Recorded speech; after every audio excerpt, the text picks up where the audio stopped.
Yeah, so what we're seeing in the UK is the polls are indicating a Biden lead, but by all accounts, it is looking very close.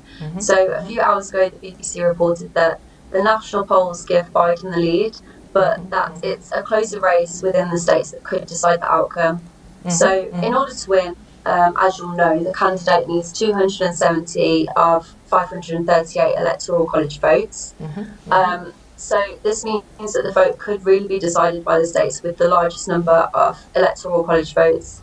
So these states are Wisconsin, Michigan, Pennsylvania, North Carolina, Florida, and Arizona. Now, these are the swing states that were won by Trump 4 years ago, but they are also the states that are very open to swinging back and forth between parties. The polls are incredibly tight in Florida, which has 29 electoral college votes. And it's likely that if the Democrats don't win Florida, they will have to take Michigan, Pennsylvania, and Wisconsin. However, if they do take Florida, they will only have to take one more swing state to win. As you'll remember from the polls in 2016, all signs pointed towards a Clinton win. And despite having more votes in total, the Democrats still lost. Now, in what many are describing as the most intense presidential race of their lifetime, exacerbated racial tensions, issues surrounding police brutality, and the mishandling of the pandemic will play a big part in the way people vote today. But these are topics on which the American public are so deeply divided on. And what we're seeing now is one person's reason for voting Republican is the exact same reason another is voting Democrat. So it's really difficult to predict how this election will swing. And of course, there's the issue of differing rules for counting postal votes in different states, which could have an impact on when we actually find out the result. And with many people posting their votes in this year, officials are warning it could be days or even weeks before every vote is counted. Having said that, the swing states will give us a pretty strong indication of who will win. And it's believed that if Trump doesn't hold on to Florida, he has almost no route back to the White House. In 2016, Republican presidential candidate Donald Trump influenced the election through Cambridge Atlantic.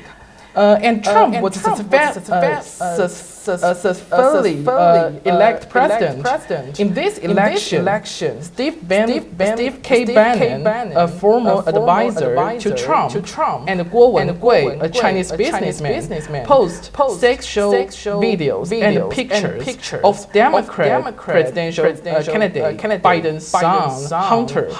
Do you think this will affect the United States presidential election again? So the alleged pictures of Hunter Biden were published on the Chinese website GTV, a website which is linked to Steve Bannon.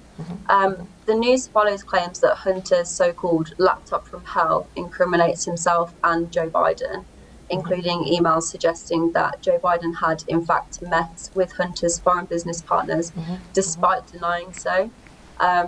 Now, it's not clear whether the images came from that laptop, but what we do know is some of the images were obtained from a third-party device. And Bannon has claimed that everything to do with this laptop scandal is true, but there appears to be no confirmation aside from this that any of the images are legitimate. So despite the fact that the scandal was reported by some news outlets, coverage really dwindled because there was just little public interest in the story. I think since Cambridge Analytica's involvement in Trump's 2016 campaign, people have likely wised up to potential underhand tactics, and many do believe that the news was just a poor attempt to smear the Biden name late into the campaign trail. Now, if we look back to the 2016 election, there were many factors that contributed to Trump's win. For example, there was a lot of pushback from the previous term, which was served by former President Barack Obama. And many people were also really very unhappy with Hillary Clinton as Trump's opposing candidate. So alongside these facts, Cambridge Analytica worked with the Trump campaign by violating data privacy laws and utilizing the power of targeted Facebook ads to create content to appeal to specific voters. And it's believed that this is what had a large impact on the way people voted. But it really doesn't appear that the same impact was had when the footage of Biden's son was allegedly leaked onto GTV. In fact, Trump has even publicly complained about the lack of coverage the story was getting.